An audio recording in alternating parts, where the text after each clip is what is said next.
मध्य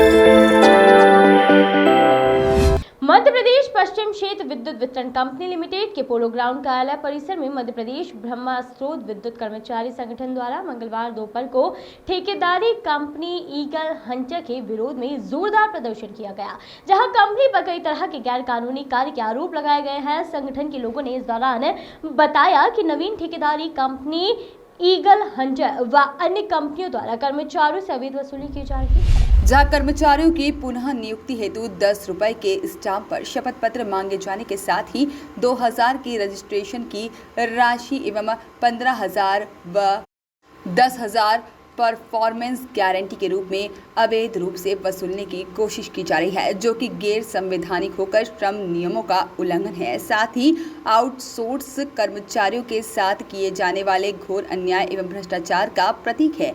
eagle Hunter व अन्य कंपनियों के लाइसेंस निरस्त करने के साथ ही कर्मचारी संगठन ने इन पर सख्त कार्रवाई करने की मांग करते हुए मुख्यमंत्री कार्यालय, ऊर्जा मंत्री कार्यालय सहित तमाम मुख्य विभागों में ज्ञापन दिया है। सर, विगत 17-18 सालों से कंपनी में आउटसोर्स कर्मचारी काम कर रहे हैं, जिनका आर्थिक, मानसिक, शारीरिक शोषण सब कुछ हो रहा है, लेकिन ना कोई सरकार सुन रही है, ना कोई कंपनी ध्यान दे रही है। और ऊपर से ऐसी ठेका कंपनी को टेंडर दिया जा रहा है जो अवैध वसूली कर रही है। एक नियम और शर्तों का एक कागज है हमारे पास, हम बताएंगे आपको थोड़ी देर में। उसमें लिखा है अनस्किल्ड कर्मचारियों से 8,000, स्किल्ड कर्मचारियों से 10,000, सेमी स्किल्ड से 12,000 और हाई स्किल्ड से 15,000 रुपये, जबकि इतना उनकी सैलरी भी नहीं है।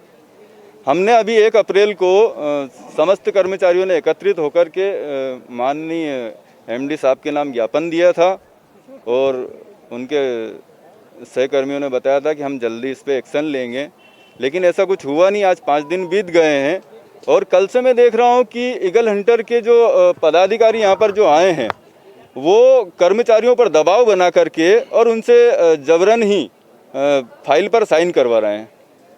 किस तरह की वसूली किस तरह से की जा रही है? जो वसूली का रजिस्ट्रेशन के नाम पर और गारंटी राशि के रूप में। क्या उसके एवज में क्या दिया जाएगा? क्या देंगे सर? 1 जोड़ ड्रेस देंगे और क्या देंगे। इसके पहले कौन सी कंपनी? इसके पहले प्राइम 1 थी, इसके पहले A to Z थी। जो कंपनियों ने इस तरह का रजिस्ट्रेशन नहीं, उन्होंने तो नहीं किया है, लेकिन A to Z कंपनी को जो इसके पहले जो टेंडर हुआ था, प्राइम 1 के पहले जो टेंडर हुआ था, A to Z कंपनी ने अभी तक हम कर्मचारियों का PF अभी तक हमारे खाते में नहीं डाला है, जिसकी शिकायत हमने श्रम कार्यालय तक भी कर रखी है और केस चल रहा है। क्या मांगे हैं आप? क्या चाहते हैं? सर, हम चाहते हैं कि जो आउटसोर्स कर्मचारी जो इतना आर्थिक, मानसिक, शारीरिक रूप से शोषण है, उनको और ना शोषण किया जाए। और अब कर्मचारियों को फंड के नाम पर कि फंड आगे से कम हुआ है, इसके नाम पर कर्मचारियों को हटाया जा रहा है। हमारी मांग ये है कि समस्त कर्मचारियों को जो वर्तमान दौर में अभी तक काम कर रहे हैं, उन कर्मचारियों को वापस अपनी नौकरी पर रखा जाए। शिव नारायण राजपूत, प्रदेश अध्यक्ष, मध्य प्रदेश बाह्य स्रोत विद्युत कर्मचारी संगठन। रोल है जी। किस तरह की मांगे हैं? क्या कारण है जो आप लोगों को सड़कों पर उतरना? हम विद्युत मंडल में और बिजली कंपनियों में काम करने वाले आउटसोर्स कर्मचारी हैं।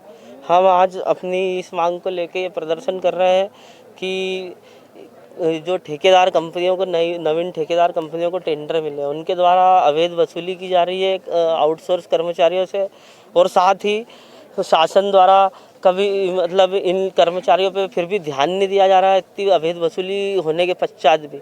और आउटसोर्स कर्मचारी विगत कई वर्षों से शासन से ये मांग करते आ रहे हैं लंबे समय कि ये बिजली कंपनियों में से ठेकेदारी प्रथा को समाप्त किया जाकर इन सभी आउटसोर्स कर्मचारियों का संविलियन किया जाए। और आपके चैनल के माध्यम से हम सभी को अवगत कराना चाहते हैं कि जो कोरोना काल के अंतर्गत जिन आउटसोर्स कर्मचारियों ने अपने तन मन और धन से पूरी तरीके से लॉकडाउन के अंदर अपनी ड्यूटियां दी और कार्य करा, उसके पश्चात भी प्रदेश सरकार के द्वारा आउटसोर्स कर्मचारियों की निरंतर अनदेखी की जा रही है। यहाँ तक कि कोविड का जो टीका लगाया जा रहा है उसके अंदर भी कर्मचारियों के आउटसोर्स कर्मचारियों के साथ भेदभावपूर्ण व्यवहार किया जा रहा है। उनको टीका न लगाते हुए और शासकीय कर्मचारियों को प्राथमिकता दी जा रही है इसमें।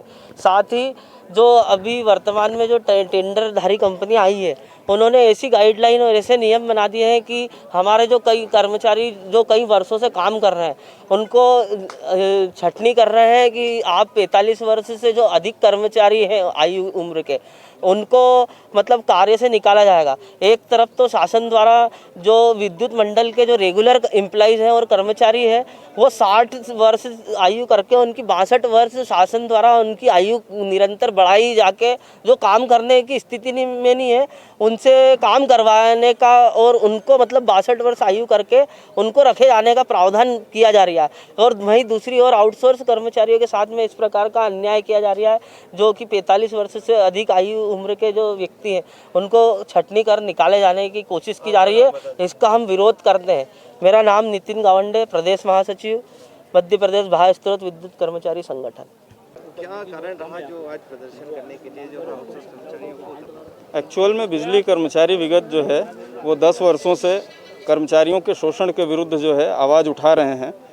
एक तरफ जहां योजनाओं के नाम पर निरंतर हज़ारों किलोमीटर की लाइनों का वो बढ़ रहा है, स्ट्रक्चर बढ़ रहा है और उसके हिसाब से एक भी भर्ती ऐतिहासिक रूप से ये बिजली कंपनियों में आज तक एक भी नियमित भर्ती नहीं हुई है। सभी व्यवस्थाएं आउटसोर्स एजेंसियों के माध्यम से दलाली प्रथा को बढ़ावा देते हुए कर्मचारियों को प्रताड़ित करने की एक ठान रखी है शासन ने। और सीधे सीधे अभी वर्तमान में जो ईगल हंटर कंपनी आई है वो सीधे तौर पे इनसे भ्रष्टाचार कर रही है और वसूली कर रही है और दबाव बना रही है। नहीं देने की स्थिति में इनकी छटनी की जा रही है।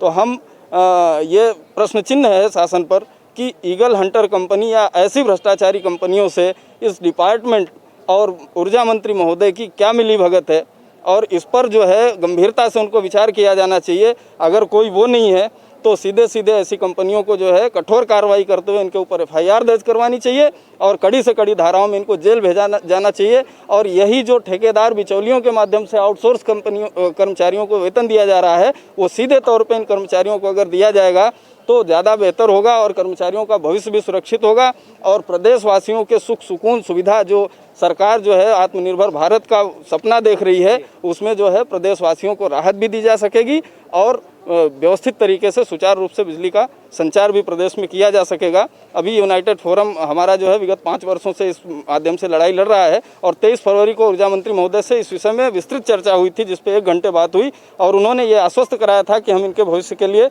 बेहतर कार्य करेंगे और जल्दी ही इसका परिणाम नजर आएगा। लेकिन आज तक कुछ भी नहीं। अभी तक तकरीबन जो है वो पूरे प्रदेश में 10,000 के आसपास टोटल संख्या 35,000 के आसपास है जिसमें 10,000 कर्मचारियों को निकाल दिया गया है और मार्च में वसूली के लिए अतिरिक्त कर्मचारियों को भी भर्ती किया गया इनके द्वारा। तो कहीं ना कहीं इनके कार्य पर सवालिया निशान पैदा होता है। इसका जवाब जल्द से जल्द जो है ऊर्जा मंत्री महोदय को देना चाहिए और ऐसी कंपनियों के खिलाफ कड़ी से कड़ी कार्रवाई करने की यूनाइटेड फोरम भी मांग करता है। मांगे नहीं मानी जाती तो क्या करेंगे? हमारी अगर मांगे नहीं मानी जाएंगी तो हम जो है 6 सूत्रीय ज्ञापन हमने आज प्रत्येक कंपनियों के MDs के माध्यम से शासन को अवगत करा रहे हैं। अगर हमारी मांगे नहीं मानी जाती हैं तो निश्चित तौर पे जल्द ही हम लोग अनिश्चितकालीन कार्यबंद आंदोलन की तरफ जाने के लिए बाध्य होंगे।